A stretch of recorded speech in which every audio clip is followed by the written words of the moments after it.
যে আওয়ামী লীগ যদি না থাকে সেই ইলেকশনটাকে আসলেই কি ইনক্লুসিভ ইলেকশন বলা যেতে পারে, বা আওয়ামী লীগের যারা সমর্থক অনেকের মতে কোটিরও বেশি সমর্থক যারা আছেন তাদের ভোট যদি না আসে এখানে সেই ইলেকশনটা প্রশ্নবিদ্ধ হবে কিনা।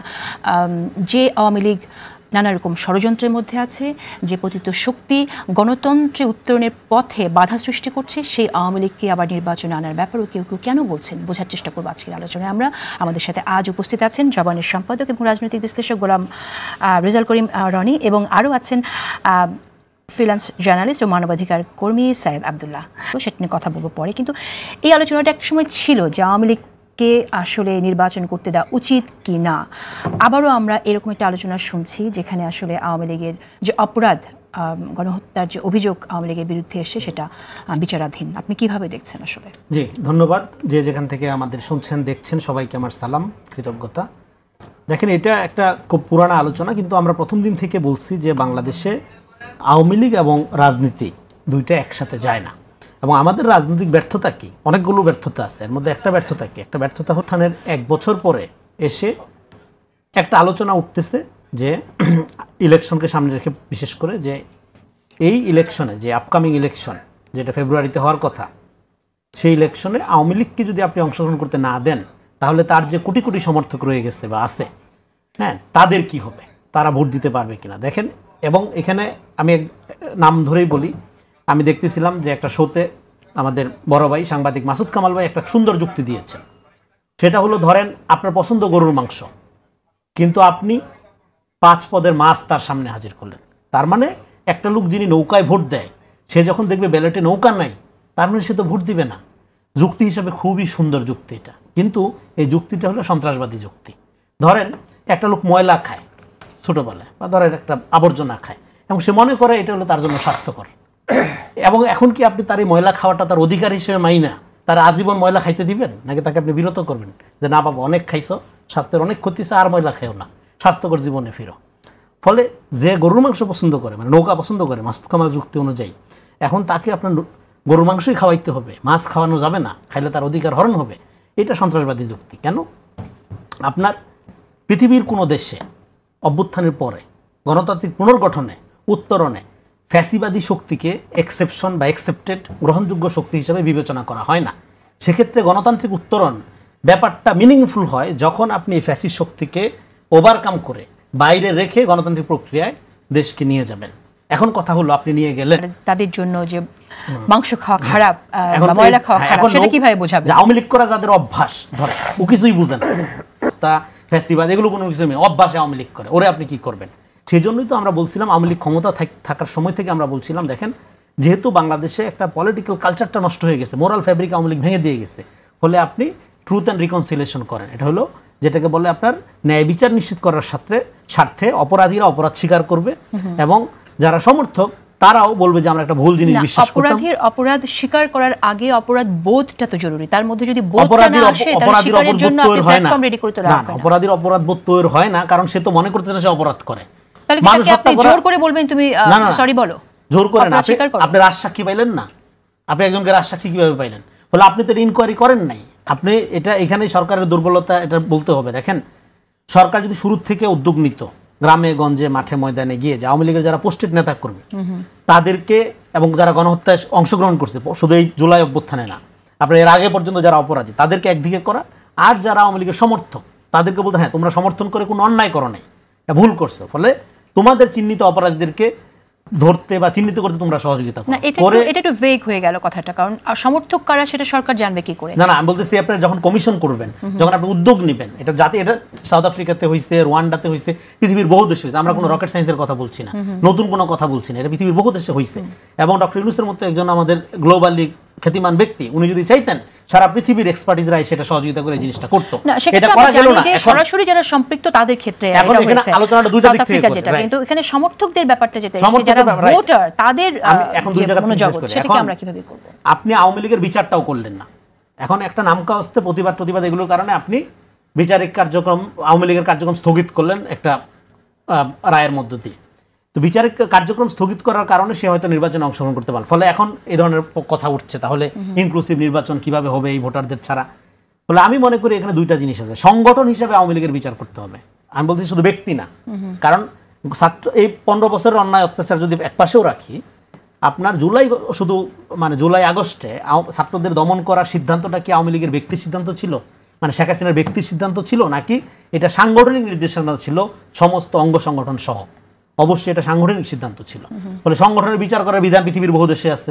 এখন আপনি আবার এরা বলবে যে না, সংগঠন কি করে অপরাধ করে, সংগঠনের তো কোনো হাত পাও নাই, হ্যাঁ, এরকম যুক্তি আসবে। ফলে আমাদের যুক্তির কোনো শেষ নাই। দেখেন, যুক্তির চেয়ে সত্য বড়। যুক্তি দিয়ে সবসময় সত্য প্রতিষ্ঠিত হয়, ব্যাপারটা এরকম না। যুক্তি দিয়ে মিথ্যা প্রতিষ্ঠিত করা যায়, এবং যুক্তিকে আমাদের এখানে জ্ঞান মনে করা হয়, যেটা সবচেয়ে ডেঞ্জারাস। যুক্তির সাথে জ্ঞানের কোনো সম্পর্ক নাই। যুক্তি এটা আপনি যুক্তি দিয়ে সত্যের পক্ষে যেতে পারেন, আগে যেটা বললাম মিথ্যার পক্ষে যেতে পারেন। ফলে এখন যারা আওয়ামী লীগের এই যুক্তিটা দিচ্ছে যে গরুর মাংস এবং মাছ পদের ক্ষেত্রে, তারা দুই সমস্যাটা তৈরি করছে। সেটা হলো নির্বাচন প্রক্রিয়াটা ইটসেলফ একটা রিকনসিলিয়েশন প্রক্রিয়া বা পুনর্গঠন প্রক্রিয়া আকারে হাজির হতে পারে। কেমন? আওয়ামী লীগ আমাদের এখানে ইন্টিমেট এনিমি, ঘনিষ্ঠ শত্রু। একটা ফ্যামিলিতে ধরেন, এই যে আমরা বারবার বলছি, এক ভাই জামাত, এক ভাই বিএনপি, এক ভাই আওয়ামী লীগ করে, ফলে এক ভাই আরেক ভাইকে তো মেরে ফেলবে না। সেক্ষেত্রে নির্বাচনটা আসলে দেখা যাবে, যদি যেহেতু নৌকা নাই, ফলে যারা মাসুদ ভাইরা যে যুক্তিরা দিচ্ছে নৌকা নাই তার মানে গণতন্ত্র তো হচ্ছে না, নৌকা নাই, ফলে তার সামনে সুবর্ণ সুযোগ হয়েছে নৌকার মায়া, নৌকার বদভ্যাস, ওই যে ময়লা খাওয়ার অভ্যাস, এটা কাটায় উঠা নতুন যে দলগুলো আছে এগুলোর মধ্যে নিজেদের ভাগ করে নেওয়া। আর অনেক দল আছে আওয়ামী মনোভাবাপন্ন, আওয়ামী লীগের সাথে চিন্তা আছে, তো না ম্যানিফেস্টোতে মিলে এমন বহু বাম আছে, সিপিবি আছে এখানে। আওয়ামী লীগের থাকা না থাকে তো খুব আফসোস করার কিছু নাই, সিপিবি যে দেশে থাকে, তাই না? তো সেক্ষেত্রে তাদের জন্য কিন্তু আপনার গরুর মাংস না হইলেও মহিষের মাংস আছে এখানে, হ্যাঁ। ফলে মানে আওয়ামী লীগের চিন্তা চেতনা ক্যারি করে এরকম অ্যাফিলিয়েটেড রাজনৈতিক সংগঠন এখানে আসছে। ফলে যে যুক্তিটা দেওয়া হচ্ছে, সেই যুক্তিটা সন্ত্রাসবাদী যুক্তি, এই অর্থে যে আওয়ামী লীগকে এখানে বনবাসিত করতে হলে দুইটা জিনিস। তাহলে আপনি ভারতকে রাজনীতি করার লাইসেন্স দিচ্ছেন। অভ্যুত্থানের পর আওয়ামী লীগের প্রশ্নটা তো শুধু আর আওয়ামী লীগের প্রশ্ন না, এখানে আপনার সার্বভৌমত্ব, স্বাধীনতা লঙ্ঘনের প্রশ্ন জড়িত হয়ে গেছে। কারণ আওয়ামী লীগ এখানে শুধু এটা বাংলাদেশের কোনো রাজনৈতিক শক্তি না, এটা ফ্যাসিস্ট শক্তি, স্বৈরাচারী শক্তি। সেই কথাটা তো আর নতুন করে বলার অপেক্ষা রাখে না। কিন্তু এটা যদি আমরা নাও বলি, তাহলে আওয়ামী লীগকে রাজনীতি করতে দেওয়ার আলোচনাটা করার মানে হলো আপনি ভারতকে এখানে রাজনীতি করার সুযোগ দিবেন কিনা সেই প্রশ্নটা আগে সলভ করতে হবে, পরে আওয়ামী লীগের আলাপ। ফলে যেই সমস্ত বুদ্ধিজীবীরা, আমি তাদেরকে আর খারাপ করার কথা না বলি আজকে, তার যারা এই সমস্ত যুক্তি দিচ্ছেন তাদেরকে প্রশ্ন করতে হবে যে আপনারা আপনাদের এই যুক্তিবাদিতার কারণে, যুক্তিবাদিতার মধ্য দিয়ে আওয়ামী লীগকে ফিরে আনার যে নর্মালাইজ করার যে প্রক্রিয়া নিচ্ছেন, এখানে যে আওয়ামী লীগ আসলে একটা ভয়ঙ্কর রূপে ফেরত আসবে, একটা গণহত্যার সংস্কৃতি শুরু করবে, এই হত্যার দায় আপনারা নেবেন কিনা? হ্যাঁ, নাহলে আপনার কোন যুক্তিতে গণতন্ত্র, কোন গণতন্ত্রের কিতাবে, কোন গণতন্ত্রের মডেলে, কোন গণতন্ত্রের উদাহরণের মধ্যে আপনি পাইছেন যে একটা লোক তো সমর্থন করে, ফলে সেই সমর্থকদের রক্ষা করাটা একটা ধরেন রাজনৈতিক প্রক্রিয়ার বা একটা সরকারের বা একটা নির্বাচনী সংস্থার খুব দায়িত্ব। ধরেন এটা আপনি ধরেন আওয়ামী লীগ সমর্থন করেন, আপনার সমর্থনকে মূল্যায়ন করার দায়িত্ব তো নির্বাচন কমিশনের না। বরং আমি বলতেছি যেটা, সেখানে আওয়ামী লীগকে না রাখলে গণতান্ত্রিক প্রক্রিয়া ব্যাহত হবে, তার উল্টা কথাটা বলতেছে। গণতান্ত্রিক প্রক্রিয়া উত্তরণের মানে হলো a country without Awami League. সেটা আপনি যেহেতু রিকনসিলিয়েশন করে করতে পারেন নাই, তাহলে একটা সুবর্ণ সুযোগ হলো নির্বাচন। ফলে নির্বাচনে যখন দেখবে যে নৌকা ছাড়া আর সব মার্কা আছে, তখন তার পাপ মোচনের একটা সুবর্ণ সুযোগ হলো, সে ঝাঁপায় পড়বে অন্য দলে। তাকে তো আগে সেটা কনভিন্স হতে হবে, তার তো ভালো লাগতে হবে, সুযোগ তো তৈরি করে দিতে হবে। আপনি একটা প্রক্রিয়া ফেল করছেন, রিকনসিলিয়েশনে যান নাই, ফলে নির্বাচনে একটা বড় সুযোগ তার জন্য। তখন তার খালাতো ভাই দেখবে, আচ্ছা ঠিক আছে, নৌকায় ভোট না দিয়েও অমুক মার্কায় ভোট দিয়েছে, তাহলে সে আর আওয়ামী লীগ না।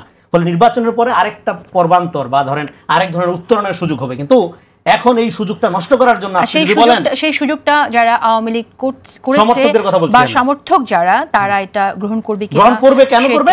সমাজে বেঁচে থাকা, স্বাভাবিক ব্যবসা বাণিজ্য করা, ভ্রাতৃত্বমূলক সম্পর্ক, তার ভাইয়েরই দল বিএনপি জামাত, হ্যাঁ, এগুলো তারা করে, এটা কোনো সমস্যা না, বড় সমস্যা না। বরং আপনি যদি এই ধরনের আপনার সন্ত্রাসবাদী বুদ্ধিজীবিতা জারি রাখেন, সন্ত্রাসবাদী বলতেছি কারণ দলটা সন্ত্রাসবাদী দল, ফলে তখন তারা দেখবে যে না, এখনো তো সুযোগ সম্ভাবনা আছে, আবার ওই দেশে অফিসও খুলছে, ফলে আমরা এখনো এই গোপন চক্র জারি রাখি, ষড়যন্ত্র জারি রাখি, লুটপাট করার চিন্তা আবারও জারি রাখি। আমি আপনার মন্তব্য শুনতে চাই, আপনি কিভাবে দেখেন এটা কি আবার আওয়ামী লীগকে পুনর্বাসন করার এক ধরনের প্রকল্প কি না? রেজাউল করিম রনি যেমনটা বললেন যে বুদ্ধিজীবিতা দিয়ে তাদের কি আবার ফিরিয়ে আনার একটা চেষ্টা? আমি কয়েকটা স্টেপে এই প্রশ্নটার উত্তর দিব। কয়েকটা স্টেপের ভেতরে অবশ্যই আসবে আওয়ামী প্রশ্ন, আরেকটা উত্তর যেটা রনি ভাই টেনেছিলেন যে ইন্ডিয়ার প্রশ্নটা, এবং তারপরের প্রশ্নটা আসবে অবশ্যই ইলেকশন কেন্দ্রিক প্রশ্নটা। সবার আগে আমি একটু রনি ভাই যে জায়গায় বলেছে ওই জায়গাটা যদি কিছু সাবস্টেন্সিয়েট করি, যে আওয়ামী লীগকে এই সাইডে কোনোভাবে রাজনীতি করতে দেওয়ার কারণ বা কোনো লক্ষণ রাখা বা কোনো কিছুই, এটা আসলে ভারতকে রাজনীতি করতে দেয়া, এই ব্যাপারটা আসলে এমন হয়েছে অনেকগুলো বছর যাবত যে আওয়ামী লীগ সরাসরি ভারতের পারপাসটা সার্ভ করেছে জন্য আমরা আওয়ামী লীগ সরাসরি ভারত হিসেবেই ধরি, এবং এটা সত্য। কিন্তু মূল ব্যাপারটা আমার যেটা পার্সোনাল পারসেপশন, ভারতে যে আসলে কি চায়, ভারত আদতে যেটা চায় তারা আওয়ামী লীগ না, বরং একটা দুর্বল শক্তির সরকার থাকে এই সাইডে। আওয়ামী লীগ অবশ্যই দুর্বল শক্তির সরকার ছিল, কারণ জনগণের ভোট যেহেতু দরকার হতো না, তার তো মোরাল ক্যাপাসিটি ছিল না দেশটাকে শাসন করার। হয়তোবা গুন্ডা পান্ডা দিয়ে বিশাল শক্তি সামর্থ্য নিয়েছিল, কিন্তু তার মোরাল শক্তিটা ছিল না। অতএব ইন্ডিয়ার জন্য যেটা সবচেয়ে বড় সুবিধা হয় সেটা হলো একটা দুর্বল কাঠামোর সরকার, যে দুর্বল কাঠামোর সরকারটা থাকলে বারবার করে এই দেশের প্রত্যেকটা জায়গায় সে হস্তক্ষেপ করার রাস্তাটা ক্লিয়ার করবে। সেটা যদি কোনো কারণে আওয়ামী লীগ নাও থাকে, লেটস সে আজ থেকে 5 বছর 10 বছর 15 বছর 20 বছর আওয়ামী লীগ নাই, সেই দুর্বল করার প্রক্রিয়াটা হইতে পারে জাতীয় পার্টি, হইতে পারে XYZ নানা টাইপের দল। তো আওয়ামী লীগ নাই মানে ভারত কোনোদিন আর নজর দিবে না, আমি এই মতের সাথে একমত না। একটা দুর্বল সরকার থাকলে ভারত ওই জায়গাটাই বেনিফিটটা নেওয়ার চেষ্টা করবে। এই জন্য আমাদের গণ অভ্যুত্থান পরবর্তী সময়ে আমাদের স্বাধীনতা এবং গুরুত্ব আরোপ করা উচিত, এবং সংস্কারটা এমন সংস্কার হওয়া উচিত না যেটা অনেক ক্ষেত্রে সরকারকেই দুর্বল করে দেয়। তাহলে যেটা হবে, ওই যে ভারত কন্ট্রোলের যে মেকানিজম, সেই ব্যাপারটা থেকেই যাবে। আওয়ামী লীগকে ব্যান করা, আওয়ামী লীগের মানুষ এবং তাদেরকে রিকনসিলিয়েশনের ভেতর যে নিয়ে যাওয়ার প্রক্রিয়াটা, রিকনসিলিয়েশন তখনই হইতে পারে যদি ওই গোষ্ঠী যারা আছে তাদের ভিতরে রিপেন্টেন্স কাজ করে। আওয়ামী লীগের একজন মানুষকে আমি খুব একটা দেখি নাই যে তারা মনে করে যে কাজটা ঠিক হয় নাই, বা তারা যে দলটাকে ভোট দিত তারা খারাপ কাজ করেছে সেটা মনে করে না। বরং তাদের যারা ওই নাটক, মুভি, গায়িকা যারা যারা ছিল, তারা দেখবেন এখনো সুযোগ পেলেই লম্ফঝম্প শুরু করে। তাদের ভেতরে যারা বুদ্ধিজীবী কয়েকজন ছিল, এখনো সুযোগ পাইলেই লম্ফঝম্প শুরু করে। ইন্টেলেকচুয়ালি যারা তাদেরকে ফেভার করত। আর 2 নাম্বার ব্যাপার হলো, তারা এখনো মায়ের মুখী অবস্থানেই যেতে চায় জন্য বিভিন্ন সুযোগ পাইলে সজীব ওয়াজেদ জয় থেকে শুরু করে একেবারে আওয়ামী লীগের লোকাল পাড়ার পান্ডাটা পর্যন্ত তারা একই প্যাটার্নেই চিন্তাটা করে। এবং এই যে চিন্তা করার ব্যাপারটা, তবে বিচার আওয়ামী লীগের কিন্তু এক সাইড দিয়ে করাটা অসম্ভব না। কারণ কি, কিন্তু সরকার সেটা ব্যর্থ হয়েছে আইডেন্টিফাই করতে। সরকার ঘোষণা দিয়ে আওয়ামী লীগকে দল হিসেবে গণহত্যায় শামিল করেছে। আমি একদম দিনক্ষণ ধরে ধরে বলে দিচ্ছি, এই ডাটাগুলো খুব গুরুত্বপূর্ণ। যেমন 15 জুলাই 2024 সাল ঢাকা বিশ্ববিদ্যালয়ে ওবায়দুল কাদের তার আগে সরাসরি নির্দেশ দিয়েছিল যে এদেরকে রুখতে আমার ছাত্রলীগই যথেষ্ট। তার মানে আপনি সংগঠন হিসেবে ছাত্রলীগকে সরাসরি সাধারণ ছাত্রদের বিরুদ্ধে লেলিয়ে দিয়েছে দল হিসেবে। তারপরে একটু মনে করে দেখেন যে 29 তারিখ আর্মির যখন প্রথম বৈঠকটা হয়, তারপরে বোঝা যাচ্ছিল আর্মি হয়তো বা পুরোপুরি ফেভার করবে না। 3 আগস্ট 2024 আর্মির ওই যে হেলমেট ভবনে যে মিটিংটা হলো, তারপরে পুরোপুরি বোঝা যাচ্ছিল যে আর্মি আর এই গভর্নমেন্টকে আর যেভাবেই হোক তার এজেন্ডা বাস্তবায়নে হেল্প করবে না। এবং ঠিক তারপরেই দেখেন 3 তারিখের পরে 4 তারিখে কিন্তু আওয়ামী লীগ ঘোষণা দিয়েছিল একটা ওবায়দুল কাদের যে আওয়ামী লীগকে পাড়ায় পাড়ায় প্রত্যেকটা জায়গায় নামতে হবে, প্রতিরোধ করতে হবে। তার মানে এই যে হত্যাযজ্ঞের জায়গাটা, এটা দল হিসেবে আওয়ামী লীগ পার্টিসিপেট করেছে, এন্ড ইটস ডকুমেন্টেড ফ্যাক্ট। তারপরের হিসাবে আমরা আসি, কিন্তু এটা বিচার প্রক্রিয়াতে ডক্টর মোহাম্মদ ইউনূসের প্রতি আমার অসম্ভব রকমের রেসপেক্ট আছে, মানে হ্যাভিং দ্যাট ফুলেস্ট রেসপেক্ট। আমি যেটা বলি, যেভাবে এই প্রক্রিয়াটা আগানোর কথা ছিল ওই জায়গাতে বিশাল বড় রকমের গাফিলতি হয়েছে। এবং গাফিলতি হয়েছে জন্যই বিদেশে গিয়ে উনি যখন বিবিসিতে ইন্টারভিউ দেয় বা কোনো ইন্টারন্যাশনাল মিডিয়াতে ইন্টারভিউ দেয়, যখন তারা তাকে চেপে ধরার চেষ্টা করে, সে কিন্তু লায়াবিলিটি নেয় না। বাংলাদেশের মিডিয়ায় নর্মালি উনি কথাই বলেন না। আমি ওই মিডিয়াগুলোতে গিয়ে দেখতাম যদি বিবিসিতে বা অন্যান্য জায়গায় গিয়ে উনি কড়াভাবে ডিল করছে যে উনি এটা ব্যান করার চেষ্টা করছেন, ব্যান করার প্রক্রিয়ার ভিতরে গেছেন কোনো কিছু, কিন্তু উনি দেখবেন ধরি মাছ না সুই পানি টাইপ উত্তর দেন। কিন্তু ওই উত্তরগুলো বাংলাদেশের মিডিয়ায় যদি ঠিক মতো আসতো, তাহলে হয়তো অনেকের জন্য ইকুয়েশনটা মেলানো সহজ হতো। এটা না নেওয়ার পেছনে হয়তো অনেক কারণ আছে, কারণ ট্রুথ অ্যান্ড রিকনসিলিয়েশনে যাওয়ার জন্য যে প্রক্রিয়া অনুসরণ করার কথা ছিল সেই দিকে এই সরকার আগায় নাই, বরং কিছু জনতুষ্টিবাদী প্রক্রিয়ার দিকে আগাচ্ছে। আওয়ামী লীগের অবশ্যই বিচার হওয়ার কথা ছিল। এই ধরনের গণহত্যা চালানোর পরে ভোটে পার্টিসিপেট করবে, দুনিয়া এত সস্তা না। কিন্তু সেই প্রক্রিয়ায় যে প্রপার প্রক্রিয়াটা দেখেন, আইসিটি ট্রাইব্যুনালের আইনটা যখন প্রথম সংশোধন করা হয়, দল হিসেবে নিষিদ্ধের যে প্যাটার্নটা ছিল সেটা ক্যাবিনেট মিটিং এ সর্বসম্মতক্রমে ডক্টর মোহাম্মদ ইউনূসের নেতৃত্বে সেটা বাদ দেওয়া হয়েছিল। পরবর্তীতে যেমন এখন যে অবস্থাটা আছে, এটা যদি এমন হতো যে বিচারিক প্রক্রিয়ার মাধ্যমে কোর্ট কর্তৃক নির্দেশ আসতো যে এই রায়টা পূর্ণাঙ্গভাবে আসার আগে এই দলটা এইভাবে পার্টিসিপেট করতে পারবে না, সেটার প্রক্রিয়াটা অন্যরকম হতে পারতো। কিন্তু বর্তমানে যে প্রক্রিয়াটা আছে, আমি তো বললাম যে তাদের প্রক্রিয়াটাও গাছাড়া একটা প্রক্রিয়া হয়ে গেছে, এবং যে কারণে বাইরের ইন্টারন্যাশনাল মিডিয়াতে গিয়ে ঠিক মতো উনি কিন্তু এইটা যে করা হচ্ছে সেই দায়টা কিন্তু উনি নিজের উপর নেন না, বরং বিভিন্ন জায়গায় সরিয়ে দেওয়ার চেষ্টা করেন। তো আদতে আমার কাছে যেটা মনে হয়, আওয়ামী লীগ না থাকলেও ইলেকশন অবশ্যই একটা ট্রান্সপারেন্ট হতে পারে, কারণ দেশের মানুষের জন্য ভোট দেওয়ার সুযোগটা আছে কিনা। পুনর্বাসনের যে প্রসঙ্গটা এসেছিল সেটা আপনি দেখছেন কিনা, যেমনটা কলকাতায় পার্টি অফিস করার ব্যাপারটা, এবং হ্যাঁ, এবং এখানে অনেকে তাদের যে কলকাতায় পার্টি অফিসের যে ব্যাপারটা আমি খুব খোলামেলা ভাবে বলি, একটা ছোট এলাকায় তারা ট্রেনিং নিচ্ছিল, রাইট, এবং সেখানে কয়েকজনকে গ্রেফতারও করেছে সরকার। তো এই যে আপনার ট্রেনিং নেওয়া বা অন্য জায়গায় বসে সংগঠিত হওয়া নানান রকম মিটিং যেগুলো করছে, যেটা আমরা আওয়াজ পাচ্ছি, আওয়ামী লীগ আসলে করতে চায় কি? দেখেন, আওয়ামী লীগ আসলে কি করতে চায় এটা আওয়ামী লীগের নেতাকর্মীরা, আপনার বিশ্লেষণ কি বলে সেটা শোনা। এখানে একটু রেসপন্স করি। সাইদ আব্দুল্লাহ যেটা বলে, দেখেন আমি কিন্তু বলি না একমাত্র আওয়ামী লীগের উপর ভর করে ভারত রাজনৈতিক প্রচেষ্টা চালাবে। আওয়ামী লীগের উপর ভর করে চেষ্টা চালাবে, এবং যেহেতু এটা অভ্যুত্থানের পরে সমূলে পরাজিত হয়েছে, মানে ভারত এবং আওয়ামী লীগ সহ দুইটাই, হ্যাঁ। তো এখন সে ডেফিনেটলি অন্য উইন্ডো খুঁজবে, অন্য জায়গায় চেষ্টা করবে, প্রশাসনের ভিতরে থাকার চেষ্টা করবে, কালচারাল ফ্রন্টে থাকার চেষ্টা করবে, বুদ্ধিজীবীদের মধ্যে, সাংবাদিকতার মধ্যে, নানা জায়গায় যেভাবে করে আর কি। এটা আমরা জানি, এটা মানে এটা ভারতময় বঙ্গভূমি আমাদের এখানে, হ্যাঁ। এবং আমাদের এখানকার এক একজন বুদ্ধিজীবী, বিশেষ করে এদের 3.5 হাত বডি, এক টুকরা ভারতখণ্ড, যে হাইটা বেরোচ্ছে, যে রক্তমাসের মানুষ, এগুলো আপনি একটা ভারত ভূমি হিসেবে পাঠ করতে পারেন, অসুবিধা নেই। সবাই না, অবশ্যই সবাই না, বলতেছি যে চিহ্নিত অনেক বড় বড় নমস্য ব্যক্তিকে আপনি পাবেন এই লাইনে।